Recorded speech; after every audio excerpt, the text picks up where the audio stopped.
The 911 operator heard 3 words before the line went dead. What followed was a 14-year manhunt across 6 countries. But the most disturbing part: the killer had been hiding in plain sight the entire time. In 1987, 54-year-old Eleanor Hart vanished from her suburban Chicago home, leaving behind a shattered family and no leads. Her son, Detective Marcus Voss, would spend decades unraveling the mystery of her final hours. The house on Maplewood Drive, a modest 2-story with a white picket fence, had been the heart of Eleanor's world. Neighbors described her as a quiet woman who tended her rose garden and baked pies for the entire neighborhood. On October 12, 1987, she left for her usual walk to the post office, never to return. Her husband Thomas found her purse and keys on the kitchen table, the front door unlocked. No signs of forced entry, no struggle, just silence. For years, the case languished. Police filed reports, then closed the file. Marcus, then a rookie officer, refused to let it die. He pored over old evidence, visited the same street corners, and memorized the layout of that house like a second skin. "I kept thinking, what if I missed something?" Marcus said in a 2012 interview. "What if the answer was right under our noses?" The breakthrough came in 2012 when a faded security camera frame from a local store surfaced. It showed Eleanor walking down Maplewood Drive at 10:15 a.m., her back to the camera.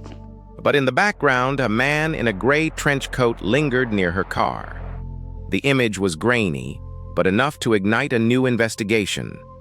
What happened next would take years to fully understand. The phone rang at 2:17 a.m. on October 12, 1987. A neighbor, Mrs. Koning. Lillian Carter had found Eleanor Hart's car parked on the empty street outside her home, the front door wide open. Inside, the house was silent. No signs of struggle, no forced entry, just a living room frozen in time, a teacup still steaming on the table. Eleanor Hart, 54, had been a school teacher for 30 years in suburban Chicago. Her husband, Thomas Hart, a retired firefighter, had left for work at 7:00 a.m. that morning, as he always did. He never returned. The only clue was a single blood stain on the kitchen floor, too old to test, and a pair of muddy boots near the back door. Detectives from the Lake County Sheriff's Office arrived within the hour, but the case quickly stalled. No witnesses, no suspects, no fingerprints, just a house that felt like a tomb. Eleanor's son, Marcus Voss, then 24, had been living in California unaware his mother had vanished. He wouldn't return until weeks later, when the sheriff's office called with a grim update. The body had never been found. For years, the case faded into obscurity. Files were shuffled between departments, and the media lost interest. Thomas Hart reappeared in 1989, claiming he'd been kidnapped and held for months, but his story collapsed under scrutiny. A local pastor, Reverend Samuel Green, once told investigators he'd seen Eleanor arguing with a man in a black jacket near the grocery store that morning, but the description led nowhere. By 1992, the case was officially closed. Eleanor's name was filed away with hundreds of others, a cold file with no answers. Marcus Voss, now a detective in Los Angeles, kept a photo of his mother in his wallet. He never stopped wondering what had happened to her. But the truth, as it often does, waited in the shadows. A single security camera, long forgotten, would one day hold the key to unraveling the mystery. The grainy security camera frame showed a man in a dark coat standing outside Eleanor Hart's home on October 12, 1987. His face was obscured, but the timestamp 1017 a.m. locked him to the hour her body was later found in the woods behind her house. That frame was buried in a file for 25 years, Detective Marcus Voss said, his voice tight. No one looked at it again after the initial investigation. In 2009, Voss, then a cold case specialist with the Chicago Police Department, reopened the file after a tip from a retired neighbor. The man had remembered a detail no one had asked about. Eleanor's neighbor, Margaret Lee, had seen a man in a dark coat arguing with Eleanor hours before she vanished. He was shouting about a loan, Margaret recalled in a 2010 interview. She told him she couldn't pay, and he stormed off. I never thought it meant anything. Voss cross-referenced the timestamp with the argument. The man in the coat had left the house at 17 a.m. The same time, Eleanor's car was found abandoned on a side street. Forensic analysts retested soil from her shoes, discovering traces of pine resin from the woods where her body was buried. We mapped the route she took, Voss explained. Every step led to the woods. But the killer's footprints, they didn't match anyone in the town. The case stalled again until 2011, when a DNA sample from a convicted rapist in St. Louis matched a partial profile found on Eleanor's scarf. The man, Carl Davenport, had died in prison in 1998, but his brother, Robert Davenport, had moved to Chicago in 1986. We found him working as a janitor at City Hall, Voss said. He never had a criminal record.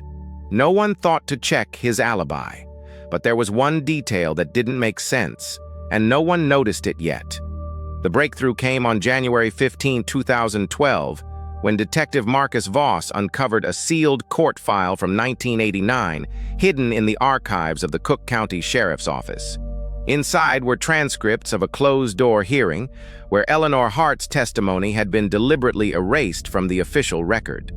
The mayor of suburban Chicago, Thomas Reynolds, had signed the order citing national security to bury evidence linking his political allies to Eleanor's murder. Voss's hands trembled as he reread the documents. The mayor's signature was unmistakable, and the file referenced a 1988 meeting between Reynolds and a local developer, Samuel Grady, who had owned the vacant lot near Eleanor's home. Grady had vanished in 1991, but his brother, a retired FBI agent, had recently come forward with a confession. He'd witnessed Grady burying a ledger in the woods behind the Hart house. They didn't just cover up the murder, the FBI agent told Voss over coffee. They erased the whole case. Reynolds knew Eleanor had evidence about land deals, illegal ones. She was going to expose him. The revelation sent shockwaves through the Chicago PD. Forensic analysts re-examined the security camera footage from 1987, now knowing to look for Grady's distinctive tan jacket. There, in the grainy frame, was a shadowy figure matching Grady's description, lingering near Eleanor's bedroom window. The timeline shifted. Grady hadn't just been a bystander, he'd been the killer. But the mayor's influence was deep. When Voss requested access to Grady's financial records, the request was denied by the county's top prosecutor, a longtime friend of Reynolds. The conspiracy had outlasted decades, protected by silence and fear. Yet Voss refused to back down. He leaked the documents to a local journalist, triggering a media firestorm. Reynolds denied all allegations, but the pressure mounted. By 2013, the mayor's office was under federal investigation. The truth, long buried, was finally beginning to surface. But there was one detail that didn't make sense, and no one noticed it yet. In 2015, the Chicago Police Department arrested Thomas Granger, the mayor's chief of staff, on charges of first-degree murder and obstruction of justice.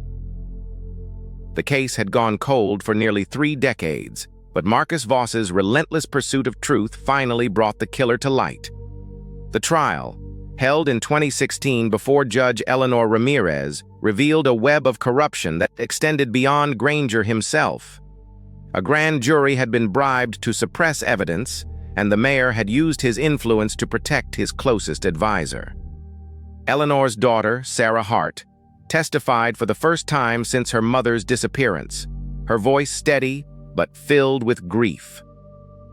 Granger was sentenced to life in prison without the possibility of parole, a verdict that brought closure to the Hart family but left lingering questions about how many other cases had been buried by institutional greed. The case sparked reforms in Chicago's police department, including stricter oversight of internal affairs and mandatory transparency in cold case investigations. Yet for Marcus Voss, the victory was bittersweet.